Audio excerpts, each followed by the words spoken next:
everybody, and welcome back to the Fireside. Last time we started talking about how when we own our mistakes, we're able to show everybody that failure is an option and failure is okay. So I want to take that a step further. Let's talk about how we can acknowledge and learn from mistakes.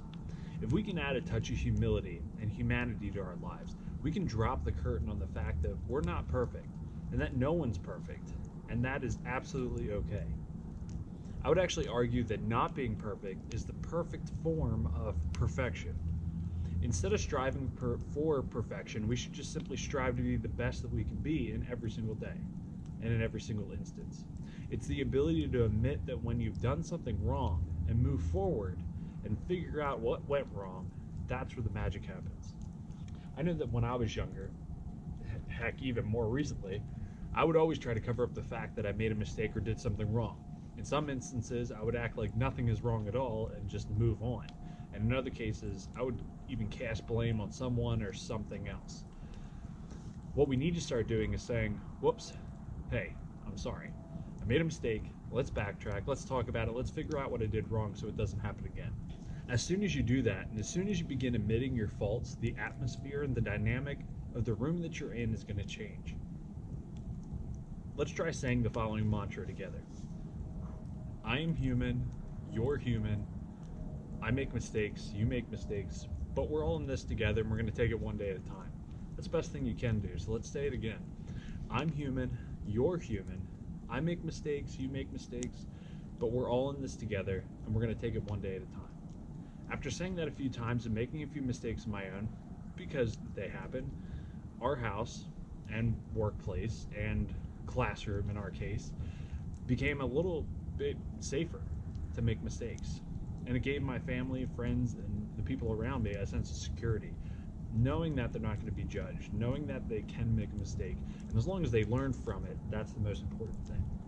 We need to model and embrace failure for those around us, because who else is going to do it?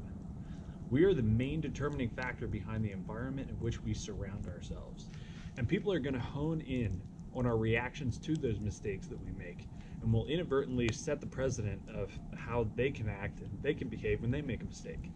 If you act embarrassed or get upset, play it off, cover it up, guess how those around you are going to play that way.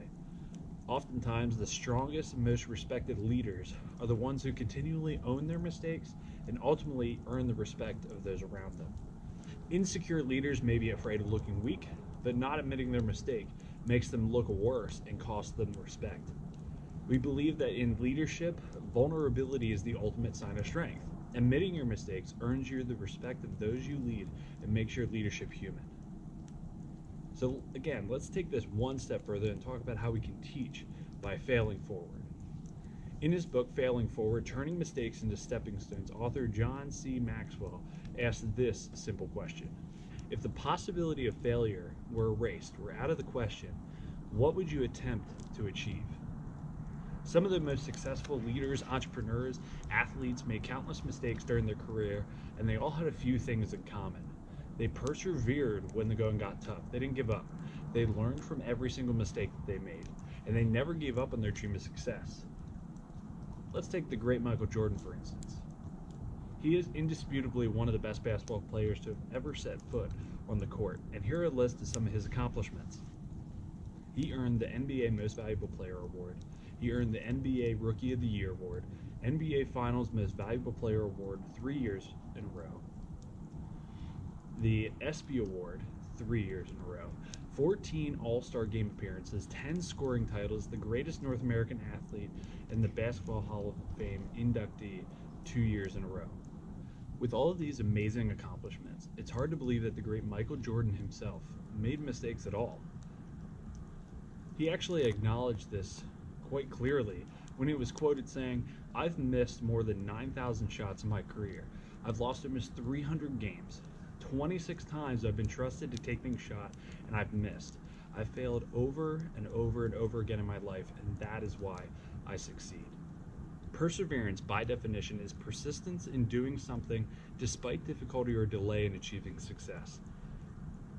Fear of failure will oftentimes outweigh perseverance towards a goal, and that is what separates the great from the mediocre.